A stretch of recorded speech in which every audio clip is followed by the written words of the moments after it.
Hey guys, Felicia Renee here, and it's a new week, so it means time for another recipe. And today's kind of close to the heart for me. It is a mall takeout revamp special. I don't know what you want to call it. It is bourbon chicken, which a lot of malls, food courts, maybe probably every single one of them has some version of this. Japanese dish, which is just a sweet and tangy chicken dish over rice, maybe with some veg if you elected to get that as well. It's one of my faves. Like every time we go to the mall, I almost 9 times out of 10 that's what I'm getting, because it's almost usually always one of the quickest things to get as well, and it doesn't usually have a long line.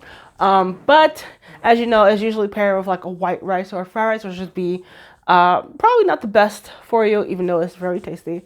And the sauce maybe can be a little bit high in the sugar content, which I am trying to do my best to stay away from as much as possible, at least definitely while I'm at home.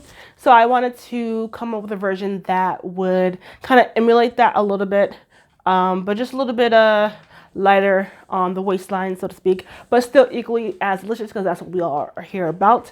You're not gonna eat your food if it don't taste good. So without further ado, let's get right to it.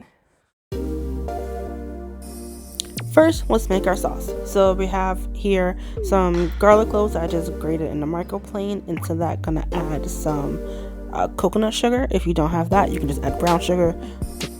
That's fine. I just happen to like coconut sugar for my preference.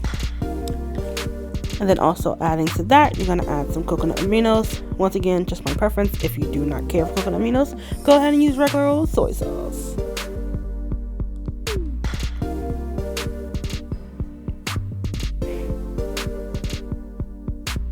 And then after that, you're going to add some apple cider vinegar. And I will have exact measurements in the description box below as per usual.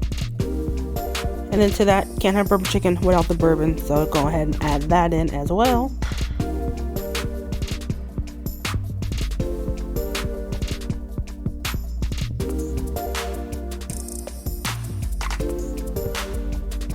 And then gonna add in some ground ginger. You can also use fresh ginger as well, but I didn't have any as I thought I did, so you can go ahead and use either or.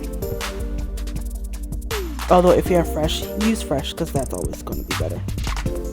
And then here I'm also just adding some rice wine vinegar as well.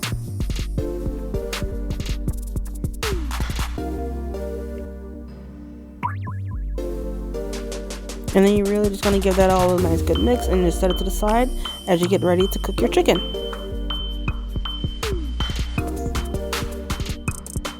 So here you want to get you a fairly large skillet. This is about 12 inches here, and you want to add in your chicken after you've had your pan heated up with some oil. I'm using avocado oil here if you care for that. And I'm using about maybe 1.5 pounds of chicken thighs here. You can also use chicken breast or whatever you have on hand. And you want to work in batches because you don't want to overcrowd the pan, because you want it to get nice and browned and not just like steamed. And then go ahead and season that with some regular salt and pepper. You don't want to do too much salt because you're going to have like a nice saltiness from the sauce itself. You just want to get your chicken seasoned so they're not, bland. So you want to let that go for maybe about a couple of moments. Let them all get browned on one side, and then go ahead and flip them once they are at the preferred brownness, so to speak.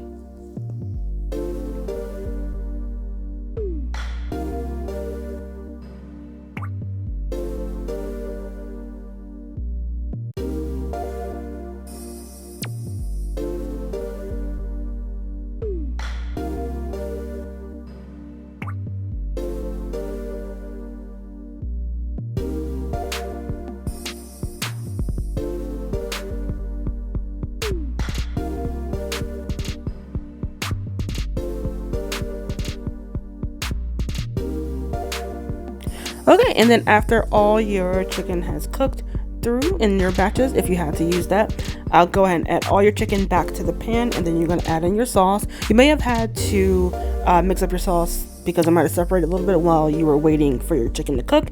And then using your spatula, you just want to scrape up some of those like brown bits at the bottom of the pan, just so it doesn't stick to your pan and then burn.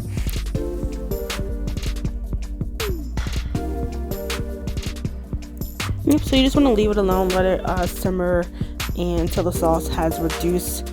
So it probably takes maybe about 3 to 5 minutes, and you just want to get it to maybe half of the sauciness that it is now, and I'll show you that in just a few seconds.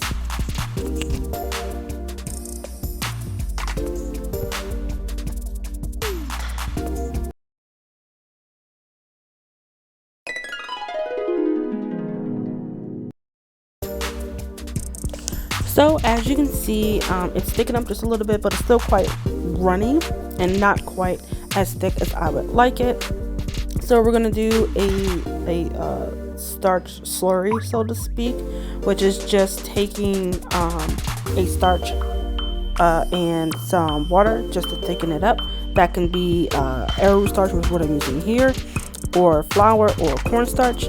And I like to start with just a little bit, see where that takes me before adding all of it.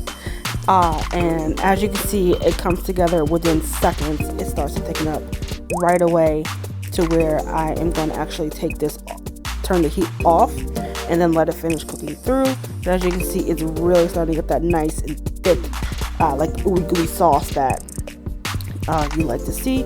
Or if you liked it the more runny as it was before, stop right there and just add, and go ahead and start plating. However you like your sauce is how you make it. And here you go. Add some rice and some veggies, or cauliflower rice if you're not doing greens, and you have a complete meal in less than 30 minutes.